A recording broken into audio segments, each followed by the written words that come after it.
Стрелча предстои да бъде интересно откритие за българския и чуждестранния турист, който търси комбинация от възможности за активна почивка далеч от големите туристически центрове. Всеки, който реши да потърси очарованието на новото, трябва на първо място в своите планове за пътуване и почивка да постави Стрелча.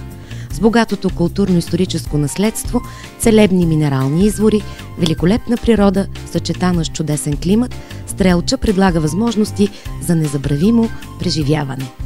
Днес Стрелча е привлекателен туристически център, изходна база за посещение на редица забележителни природни и исторически обекти. Тук са съхранени белезите на древни култури от преди няколко хиляди години. Тук се отглежда всеизвестната маслодайна роза. Тук е земята на вълшебните минерални извори. Тук има благоприятно съчетание на планински с умерено континентален климат, мека зима и прохладно лято. Тук е мястото за вашата превъзходна почивка. Стрелча се намира в подножието на южните склонове на същинска Средна гора, в китна долина, където се вие живописната Стрелчанска Луда Яна. Разположен на 110 км от София, до град Стрелча се стига за около час и половина, като се пътува по магистрала Тракия.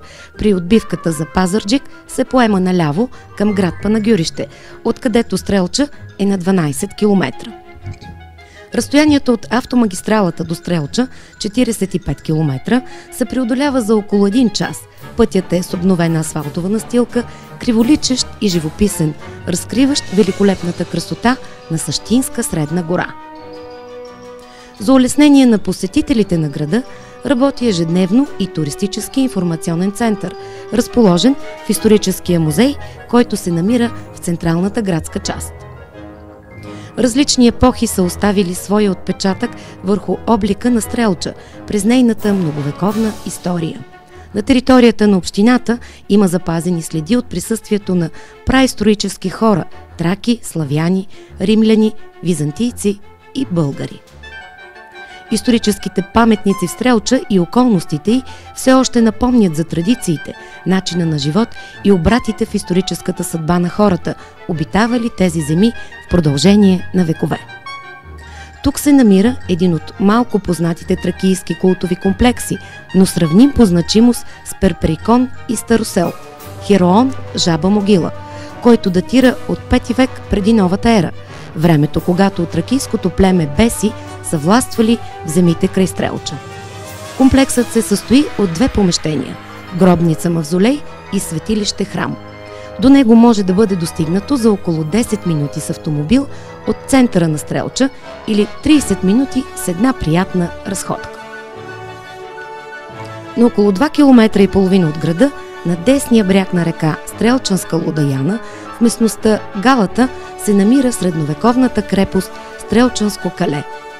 Построена през 9 век и използвана активно до 14 век, запазила до днес внушителните си 8-метрови защитни стени. Към нея води живописен пешеходен маршрут, който се покрива за около 40 минути. На около 15 км се намират и мегалитните тракийски култови светилища, уникални за тракийската култура и за сега единствени по рода си от известните на археологията.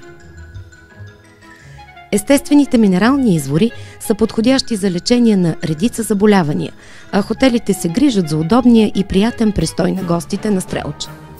В момента активни са няколко спа-центъра, базирани на минерална вода, които предлагат много спа и релаксиращи процедури. Освен това, любителите на пътешествия могат да се насладят на различни планински маршрути, започващи от Стрелча.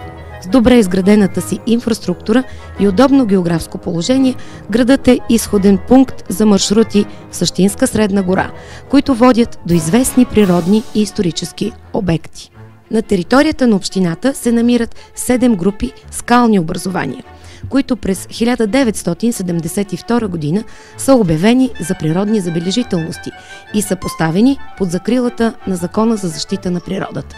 Последните години районът нашумя и с възможностите, които предлага за офроуд преживявания с разнообразните си природни дадености. Общината е най-красива в края на пролетта и началото на лятото, като не случайно в герба й присъства розата като основен елемент, заедно с лъва и символа за минерална вода. На територията на община Стрелча е разположен най-големия розопроизводителен район в България, като розовите градини обхващат около 4200 декара. Доказано е, че стрелчанската роза дава най-качественото розово масло в страната. В града, който е с население от около 4600 души, има над 20 заведения, които дават отлична възможност на гостите да се запознаят с местната кухня. Историческият музей град Стрелча се намира в центъра на града, разположен в ансамбъл от възрожденски къщи. Музейното дело в Стрелча има своята повече от половин вековна история. Богатото културно-историческо наследство на Стрелча кара Тодор Белчов да положи основите на музейна сбирка в града. Извършва се огромна събирателска, научно-изследователска и популяризаторска дейност, с което се създава една от най-богатите и уредени музейни сбирки. В периода 1976-1979 година, след провеждане на разкопки на 36 тракийски надгробни могили и голямото археологическо откритие Жаба могила, както и от активната събирателска дейност, във фонда на музея постъпват много експонати. В залите на историческия музей Стрелча са разположени 3 експозиции. В приземния етаж, просторна и добре осветена зала, с много голяма сбирка от артефакти, се помещава отдел археология. В музейните витрини може да се види богата колекция от кремъчни и каменни оръдия на труда, които свидетелстват за живота на селищата от каменно-медната епоха. Представена е и тракийската гробница мавзолей Жаба могила, с нейната величествена фасада, акротерии с горгона медуза, каменни релефи от светилището храм, както и колелата от колесницата, четириколка и голямо разнообразие от погребален инвентар, намерен при проведените археологически разкопки в района на Стрелча. В тази зала е представена и крепостта Галата, или така нареченото Стрелчанско кале, което е част от изградената в периода 9-14 век силна укрепителна система. Отдел българските земи в древността, 9-19 век, се помещава на втория етаж от къщата на чорбаджи Нешо Грозев. Предметите от бита и занаятите на стрелчани свидетелстват, че въпреки затрудненията, създавани от беззаконията на местната турска власт, през епохата на Възраждането Стрелча се развива и утвърждава като един от значимите стопански центрове в Средногорието. Най-новата придобивка в експозицията на занаятите е възстановен и работещ автентичен такачен стан, на който са такали стрелчанки. В залата, посветена на борбите за национално освобождение, посетителите няма как да си тръгнат без да усетят онзи патриотизъм и мъжество на стрелчани, проявени от хайдути, местни революционери и герои, отдали живота си за чиста и свята република. Храм-паметник Свети Архангел Михаил е построен през януари 1878 година, непосредствено след освобождението. Намира се в северозападната част на центъра, на високо място, което позволява куполите да се виждат от всякъде, а звънът на камбаните да оттеква из цялото стрелчанско землище. Този храм е и паметник, защото на външната северна страна са изписани имената на загиналите стрелчани през Априлското въстание и войните. Храмът е построен върху 480 квадратни метра площ и е висок 15 метра. Външната му форма е кръстообразна, иззидан е от дялан камък и като архитектурна рядкост притежава корниз от същия дялан гранитен камък. Иконите по иконостаса са работени от художника от Стрелча Милю Маринов Балтов през 1903 година. Храмът е осветен на 5 септември 1904 година. Тракийските светилища в местностите Скум-Сале, Кулата и Качулата формират уникален мегалитен комплекс, разположен на няколко нива. Според археолозите, които правят проучванията, тук става въпрос за сакрализирането на целия рит от Страмонос до Жаба могила. Паметникът се състои от няколко култови места, които са свързани помежду си. Всеки един от компонентите на този комплекс е интересен от културна и археологическа гледна точка. Археолозите смятат, че скалните образования са свързани с небесните явления. Доказан факт е, че в местността Качулата обектите са така организирани, че точно на 22 юни, деня на лятното слънцестоене, през един от процепите се наблюдава изгревът на слънцето. По мнението на професор Васил Марков, това е тракийски мегалитен храм, уникален за тракийската култура и за сега единствен по рода си. Те са считани за едни от най-старите астрономически уреди за изчисляване на времето. Проучванията на обекта ще допринесат за организирането на сакралното пространство в древна Тракия. От трите светилища най-лесно достъпно за посещения е светилището в местността Кулата. Като кулминация на оформени скални арки, пиростии, ботруси, скални площадки, яйцевидно оформено съоръжение, провирачка и величествен скален трон, поставен върху две игловидни скали с приблизително кръгла форма. Загадка остава как древните траки са оформили и преместили скални блокове с тегло между 3, 5 до 10-12 тона. Когато човек седне на трона, пред очите му се разкрива спираща дъха гледка.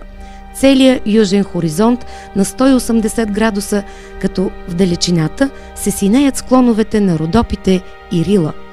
На по-ниското ниво около трона се оформя пътека, която обхожда подножието му. Интересен е фактът, че тронът, както и арката, са ориентирани към изгрева на пролетното слънце, което показва, че мястото е служило за провеждане на езически ритуали, свързани с възраждащата се природа. На север пътеката се разширява в площадка, която стъпаловидно слиза към подножието на масива. Площадката и околните скали са осеяни с вкопавания с правилни форми, които не будят съмнение за изкуствения им произход. В южното подножие на трона пътеката преминава под скална арка, която сякаш е изсечена в скалата. На юг от основния скален масив, на сравнително добре оформена скална площадка, се намира изправен скален стълб, така наречения менхир. Скалите около него също са осеяни с вкопавания. Култовият комплекс Жаба могила датира от 5 век преди новата ера и се състои от гробница-мавзолей и светилище-храм. Жаба могила е една от най-големите и внушителни тракийски гробници в България. Висока е над 20 метра и широка 80-90 метра, а диаметърът на каменния купол 4 метра и половина е трети по големина от тракийските гробници. Името Жаба могила идва от запазилият се голям ров, който с годините се е заблатил. Разкопките започват през 1976 година по инициатива на местните жители, а това е и първото голямо откритие на професор Георги Китов. Смята се, че тук е бил погребан тракийски цар от племето Беси. Входът към гробницата е обграден с плочи, върху които е изсечена много богата пластична украса. Помещението на светилището се намира от другата страна на могилата и е с 3 помещения, разположени във формата на буквата Г, с обща площ от 25 квадратни метра. Макар че е била многократно ограбвана, при изследванията са открити доста находки, сред които изцяло запазена колесница с 2 впрегнати коня, останки от един ездитен кон и части от конска амуниция, напълно запазени сребърни апликации и множество артефакти. Тяхното значение за тракийската археология, история и религия ще бъде оценявано тепърва. На 2,5 км южно от града, в пролома на река Стрелчанска Лудаяна, на високите скали се издига крепостта Стрелчанско кале. Това е крепост, стратегически разположена върху десния бряг на реката в началото на тесния и пролом, образуван от пресичането на средногорското възвишение между върховете Мечит и Окопана. Построена върху остатъци от тракийското селище Калето, късноантичната и средновековна крепост Стрелецград, Стрелчанско кале, е действала през 9 век и е използвана активно до края на 14 век или началото на 15 век. Това е крепост с двойни зидове, запазени сега на височина от 3-4 до 8 метра и дебелина до 2 метра, разположена на площ от 22 декара. Мястото под крепостта край реката се именува Мрътвилото. Там са се хвърляли или били хвърлени от завоевателите гордите защитници на крепостта. В легендата не се казва какви именно са били душманите, ала може да се вярва, че са били татарите, дошли от Крим под предводителството на Ногай хан или на сина му Чока през 13 век, или турците във времето, когато завладявали страната. Според решението на събранието в Оборище, през априлското въстание населението се укрива в калето, като въстанниците трябва да доведат предварително жените, децата и старците, заедно с ценните им вещи. Крепостта е частично разрушена и са видими основи на жилищни помещения, части от църкви и доста запазени стени. Стрелчани познават и тачат историята си, за което свидетелстват многото паметници в града. Наред с паметника на Васил Левски, тук е построен през 1984 година в памет на един от апостолите на 4-ти революционен окръг и ръководителя на обсадата на джамията в Стрелча след обявяването на априлското въстание. Това е паметникът на Панайот Волов. Паметникът на хан Аспарух е изграден и подарен на община Стрелча по повод 1330 годишнина от създаването на българската държава, по време на празник на града. Идеята е на Иван Евстатиев, а реализацията е резултат от активно участие на инициативните комитети от Стрелча и Монголия, на посолствата на Република България в Улан Батор и на Монголия в София, на държавници и общественици от България и Монголия. Изработката на паметника е реализирана в Монголия от монголска скулптурна група. Паметникът на Христо Ботев е дело на младия скулптор от Стрелча Иван Карапенчев и е изграден изцяло от дарения. Духовият оркестър и почетния караул на 61-а механизирана бригада участваха в откриването му по повод 165-та годишнина от рождението на поета-революционер. Денят на Ботев и загиналите герои, както и високата оценка, дадена от Христо Ботев за стрелчани. Цитат от вестник Независимост. Стрелчани са надъхани от републикански дух и революционни идеи. Е поставен на паметника. Розопроизводството в Стрелча датира от първите години след освобождението. Мекият климат на района благоприятства за развитието му.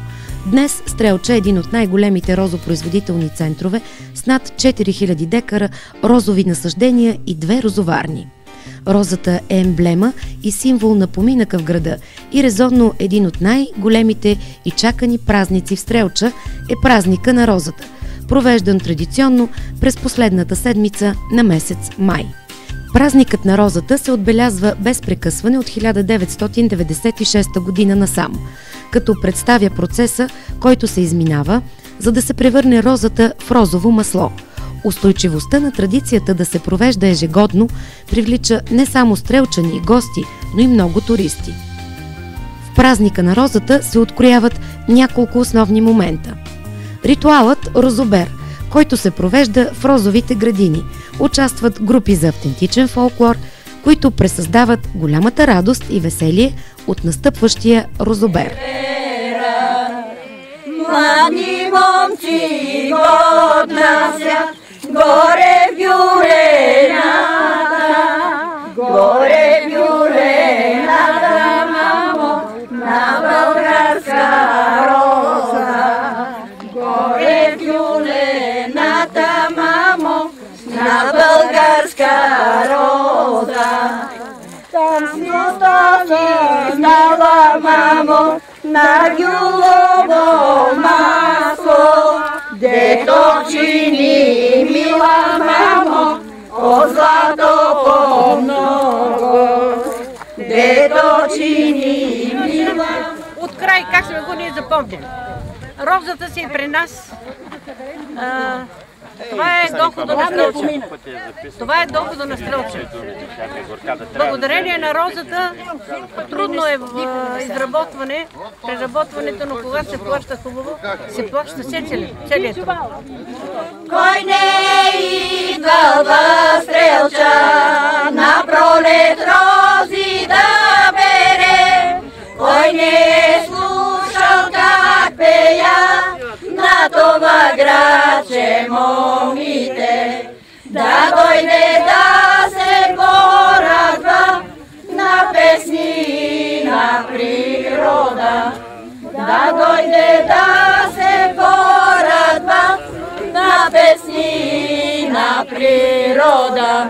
Нашето поле кътрайски плодове ражда всякакви, гордост за нас е Балкана, с билки за всякаква рана. Имаме бани известни, вода и климат чудесни. Имаме бани известни, вода и климат чудесни.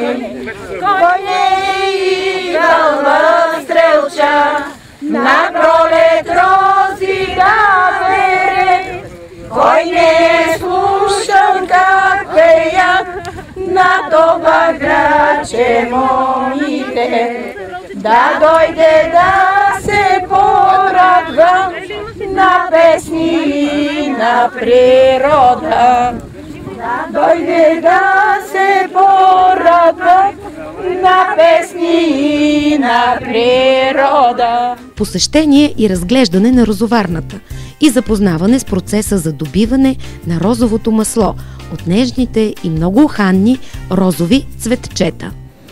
И градини, и рози бере по зори,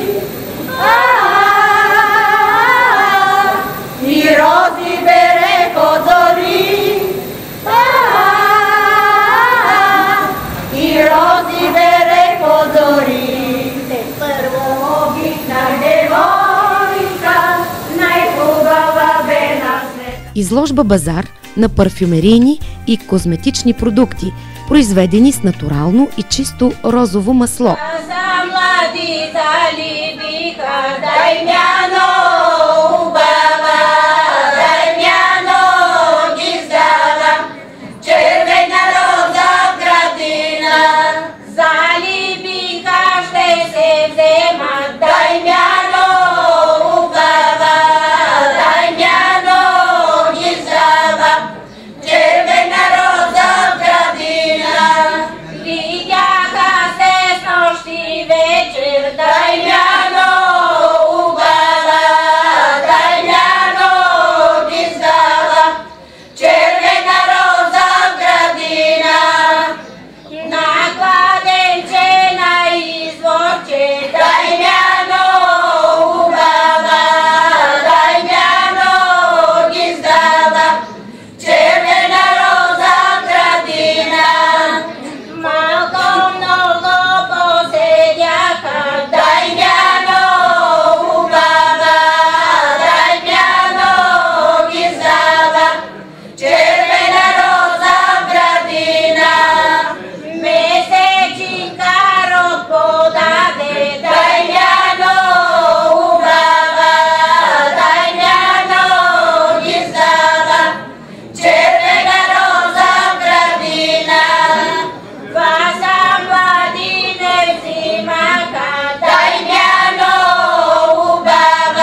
шествие на младостта, красотата и цветята предшества празничната програма на площад Дружба, водено от царица Роза, избрана от най-красивите девойки в Стрелча. Богатата празнична програма при създаването на местни обичаи и традиции е възможност Стрелча да продължи кампанията по утвърждаването си като самобитна туристическа дестинация.